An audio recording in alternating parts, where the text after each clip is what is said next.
Daniel and Sitso were asked to come up with their best 11 players for this season. Let's begin with Daniel's best 11, I believe. Who did he come up with? So this is Daniel Koranteng's EPL Team of the season. Do you agree with him, Daniel? Take us to your team. Ramsdale. Okay. By far the best keeper in the league. Arsenal. Yeah. Okay. People talk about Nick Pope, but I think this guy stood out for me. Ramsdale was just brilliant. Trippier, right back. There's nobody who can compare this season. Saliba, top guy. And you are talking about when Saliba went out of the Arsenal team, we all saw how much they missed him. Yeah. Botman was absolutely brilliant this season for Newcastle United. The joint best defense in the league this season. Yeah. Ake for me was the standout player. I didn't expect him to. Has he been Man City's best defender this season? Oh, by far. Yeah. I think he's been. Oh, I was going to say best player, and I forgot a guy at the top. But Ake was brilliant, absolutely brilliant this season. I think. Yes, this is probably the best season he's ever had in the Premier League. Rodri, we don't need to go there. There was a competition, a debate in January as to who was better. Either him or Thomas Partey. Or Casemiro. He has cleared the two of them, showed them their levels to this game.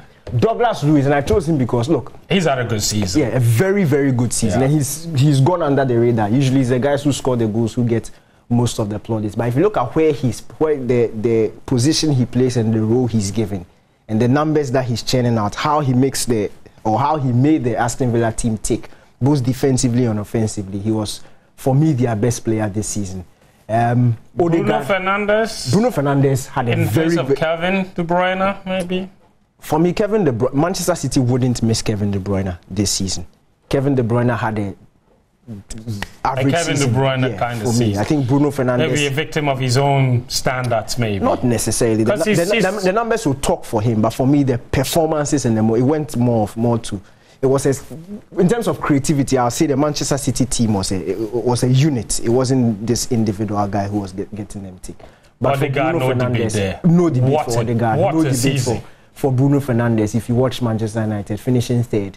Harry Kane had a very good individual season, unfortunately. Yeah, the top two really no debate. And then 30 goals again. How does he keep doing that? Somebody has scored 36. You say how does he? No, I mean Kane. Like season after season after season after season. Me, I did number work in this one, KG1.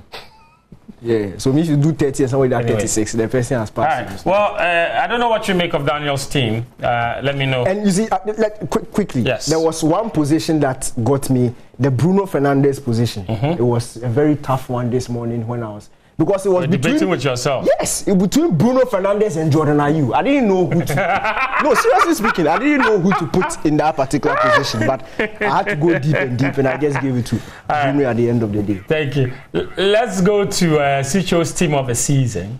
Which players he came up with. Sitso, you walk us through your team. Who is in goal for you? Yeah, I think Nick Pope is the man. Okay. He was immense. He was between Nick Pope and Ramsdale. He was immense. I can understand this. Yeah. Then at the back three, Trippier aside with Daniel Koranteng, he's the best in the league.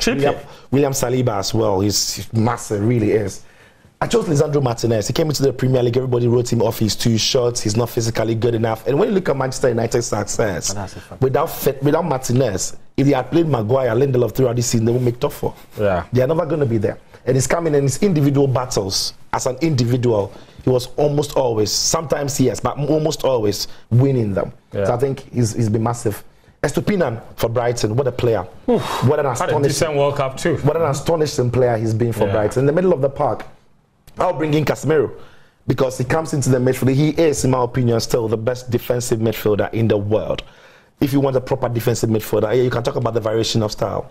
But I find your list has 3 Man United players. Yep, they finished third in the Premier League for a reason.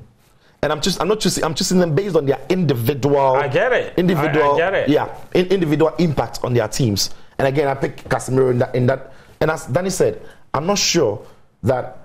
Man United survived this season without Casemiro. Okay. City are surviving their season without, Kevin De Bruyne. As Danny said, I agree with him. Casemiro's impact in the Premier League for Man United was huge. Rodri, Odegaard, no need to explain that. Then I picked Marcus Rashford. Again, Marcus Rashford is playing in a team that doesn't score goals this season. He's got 17. The next that is following him got 9. That was Bruno Fernandes. Wow. Without his goals, United are not in the top 3. And for a club to finish in top 3, that is somewhat of an achievement for this group of players. Erling Haaland, Harry Kane, superb footballers, 30-36. So yeah, I go for them for the impact that these players had on their respective teams. I feel like Manuel Akanji deserves a shout somewhere in there. In place of who? That's where the problem is. Yeah. In your case, maybe it will be Botman. In my case, maybe Martinez. I won't take Botman out. Yeah. I'm not sure I would trade Martinez's against City can do without Akanji. Yeah, that's the thing. It almost looks like City can do without. And that is how good, pretty much, because City could actually have done without Erling Haaland. Yeah, and I also feel like individually, they've got Alvarez. Alvarez would have won them the league. Also, he couldn't have. Yeah, also he couldn't have. Yeah. If you check his numbers, he couldn't have. His goal scoring ratio. In the history of the Premier League, nobody has scored 36. City didn't need a 36 goal scorer to win the league. Okay, guys, nobody has scored 36. Right. Yeah, it's a record. No one has ever done it before. I agree, but I'm saying City didn't.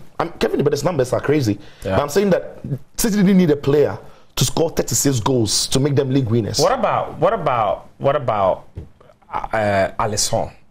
I feel like he's had a good individual season.